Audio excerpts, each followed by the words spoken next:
আসসালামু আলাইকুম রহমতুল্লাহি আবরাকাতুহ। আশা করছি আল্লাহ তাআলার অশেষ মেহেরবানিতে আপনারা সবাই ভালো আছেন। আজ আমরা আপনাদের সামনে 40 হাফ সাইজের একটি কামিজ কিভাবে কাটিং করবেন এ টু জেড সম্পূর্ণ দেখানোর চেষ্টা করব ইনশাআল্লাহ। ভিডিওটি স্কিপ না করে সম্পূর্ণই দেখবেন। আমাদের চ্যানেলে যদি আপনারা নতুন হয়ে থাকেন আমাদের চ্যানেলটি সাবস্ক্রাইব করে আমাদের পাশেই থাকুন, পাশে থাকা বেল আইকনটি বাজিয়ে দিবেন পরবর্তী নোটিফিকেশন যেন সবার আগে আপনার কাছে পৌঁছে যায়। আসুন প্রথমে আমরা কামিজের মাপটি জেনে নেই।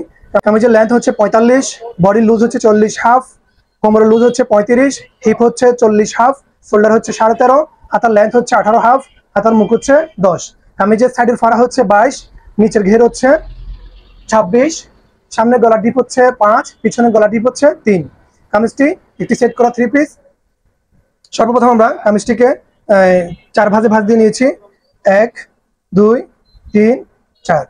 এখানে আমাদের যেহেতু ডিজাইন করা আছে ওই জন্য আমরা ডিজাইনটিকে মাস সেন্টার করে আমাদের কামিজের ভাঁজটা আমরা দিয়ে নিয়েছি। প্রথমে আমরা নিচের বর্ডার দাগটি দিয়ে দিব।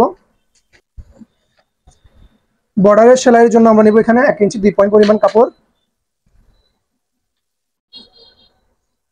এরপর আমরা আমাদের ফিতার মাথাটিকে এই বর্ডারে এখানে ধরে আমরা আমাদের লম্বার মাপটি নিয়ে নিব। আমাদের লম্বা হচ্ছে 45, আমরা এখানে 45 দাগটি দিয়ে দিলাম। আমাদের সাইডের ফাড়া হচ্ছে 22। আমরা স্যাম্পলের ফাড়া থেকে মাপটি নিয়েছি ওই জন্য আমরা যেখানে আমাদের লাম্বার বর্ডারে এই দাগটি দিয়েছি এখান থেকে আমরা ফিতার মাথাটিকে ধরে আমরা এখান থেকে 22 ইঞ্চি ফাড়া নিয়ে নিয়েছি। যদি আপনারা কাপ থেকে আপনাদের কামিজের স্যাম্পলের মাপ থেকে যদি আপনারা এখান থেকে যদি আপনারা ফাড়ার মাপটি নিয়ে থাকেন তাহলে আপনারা ফিতার মাথাটিকে এইভাবে ঘুরিয়ে আপনারা যতটুকু নিয়েছেন অতটুকুর মধ্যে আপনারা দাগটি দিয়ে দিবেন। আমাদের পিছনে গলা ডিপ হচ্ছে 3, সামনের গলা ডিপ হচ্ছে 5। আমরা এখানে বডির মোড়া নামাবো 6.5। 13 হাফকে যদি আমরা 2 ভাগ করি তাহলে হচ্ছে আমাদের এখানে 7.5, কিন্তু আমরা এখানে নিয়েছি 6.5, আমরা 2 পয়েন্ট কম নিয়েছি। অনেকেই দেখা যাচ্ছে ফিটিং বডির মোড়াগুলো একটু ফিটিং করতে চায়, ওই জন্য আপনারা ওই ক্ষেত্রে শোল্ডার থেকে প্রয়োজনে একটু কম নিয়ে আপনারা বডির মোড়াগুলো কাটিং করে নেবেন। কোমরের শেপটি দিচ্ছি আমরা বডির মোড়ার দাগ থেকে 6.5 ইঞ্চি।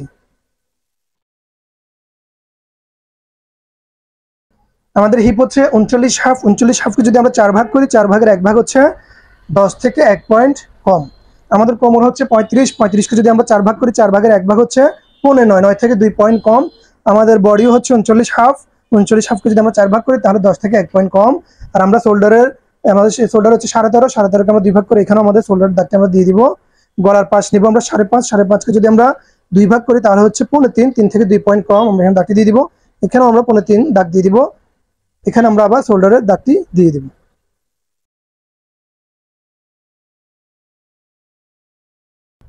আমাদের ঘের হচ্ছে 26, 26কে 2 ভাগ করলে হচ্ছে 13, আমরা 13তে দাগ দিয়ে দিলাম। এখানে আমরা সেলাইয়ের কাপড় নিব 1 ইঞ্চি। হিপের এখানে নেব আমরা 1 ইঞ্চি সেলাইয়ের কাপড় বাড়তি। কোমর এখানে নেব আমরা 1 ইঞ্চি 2 পয়েন্ট বাড়তি। বডির এখানে আমরা সেম ভাবে 1 ইঞ্চি 2 পয়েন্ট বাড়তি কাপড় নিয়ে নেব। এর বেশি নেওয়া যাবে না, এর বেশি নিলে আপনার সাইডের ফিনিশিংটি সুন্দর হবে না।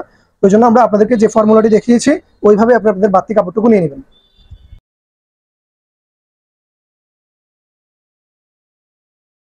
এই মোড়া শেপটি আপনারা এই শেপ কাটটিকে বডির দাগ থেকে 1.5 ইঞ্চি দূরত্বে এভাবে বসিয়ে এরপর আপনারা শেপটি দিয়ে নেবেন।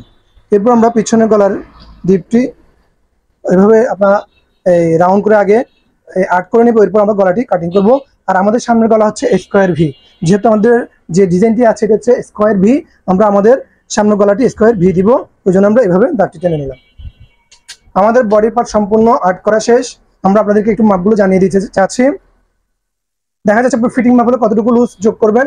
যারা ফিটিং করতে চায় ওই ক্ষেত্রে আপনারা 5 ইঞ্চি 4.5 থেকে 5 ইঞ্চি যোগ করতে পারবেন ফিটিং মাপের চাইতে বডির লুজ এবং কোমরের লুজ। বডিতে আপনার ফিটিং মাপের চাইতে 5 ইঞ্চি যোগ করবেন বাড়তি। কোমরের ক্ষেত্রে আপনারা ফিটিং মাপের চাইতে 5 ইঞ্চি যোগ বাড়তি করবেন। হিপের ক্ষেত্রে আপনারা 3 ইঞ্চি লুজ 3 ইঞ্চি লুজ আপনারা যোগ করে নেবেন, এর বেশি যোগ করবেন না। আর যারা একটু ওভার লুজ করতে চায় ওই ক্ষেত্রে আপনারা 6 ইঞ্চি 7 ইঞ্চি 8 ইঞ্চি 9 ইঞ্চি এই পর্যন্ত আপনারা লুজ যোগ করে নিতে পারবেন। যেহেতু আমরা যার জন্য কামিজটি কাটিং করছি ওনারা একটু মিডিয়াম লুজ করে ওই জন্য আমরা ওই পরিমাণে লুজটি দিয়েছি। আর এটি হচ্ছে আমাদের স্যাম্পল মাপ, আমরা স্যাম্পল মাপ অনুসারে আমাদের কামিজটি কাটিং করছি। প্রথমে আমরা এখানে যেহেতু আমাদের ব্যাক পার্ট এবং সামনের পার্ট একসাথে আছে আমরা এই ব্যাক পার্ট হিসেব করে আমাদের কাটিংটি শুরু করব।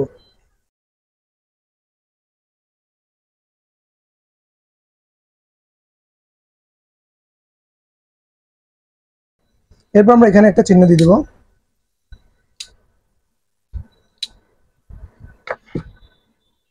এবার আমরা ব্যাক পার্টটিকে এভাবে সরিয়ে আমাদের সামনের পার্টের গলা এবং মোড়ার তাল পার্টটি আমরা কাটিং করে নেব।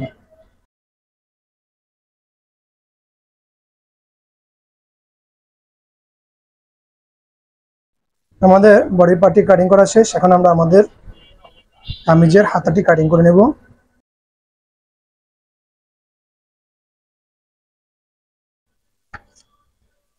বর্ডারের জন্য আমরা 1 ইঞ্চি 2 পয়েন্ট পরিমাণ বাতি কাপড় নেব।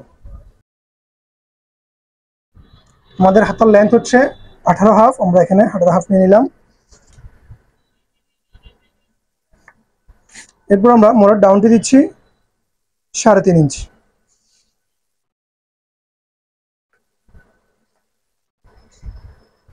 এরপর আমরা আনমোড়ের মাপটি নেব 8 ইঞ্চি পরিমাণ।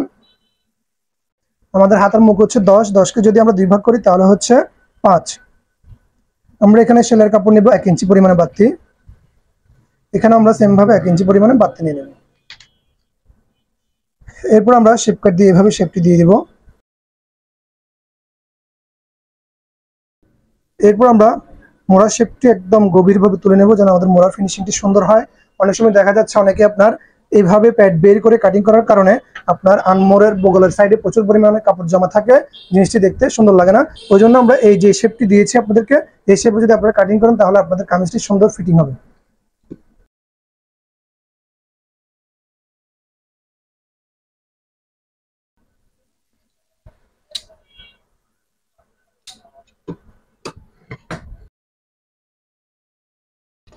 হাফ ইঞ্চি পরিমাণে হাতের তাল পাটটি আপনারা কাটিং করে নেবেন। এই ছিল আজকের আমাদের 40 হাফ সাইজের একটি কামিজ কিভাবে কাটিং করবেন সম্পূর্ণ সূত্র A to Z আমরা আপনাদেরকে দেখিয়ে দেওয়ার চেষ্টা করেছি। কোনো বিষয় যদি আপনারা না বুঝে থাকেন অবশ্যই আমাদেরকে কমেন্ট করে জানাবেন। ইনশাআল্লাহ পরবর্তীতে আমরা ওই বিষয়ের উপর ভিডিও তৈরি করে আপনাদেরকে আবার দেখানোর চেষ্টা করবো ইনশাআল্লাহ। আমাদের ভিডিওটি যদি আপনাদের ভালো লেগে থাকে অবশ্যই লাইক দিবেন, কমেন্ট করে জানাবেন। আজ এই পর্যন্তই, ভালো থাকবেন, সুস্থ থাকবেন। আসসালামু আলাইকুম ওয়া রাহমাতুল্লাহি ওয়া বারাকাতুহু।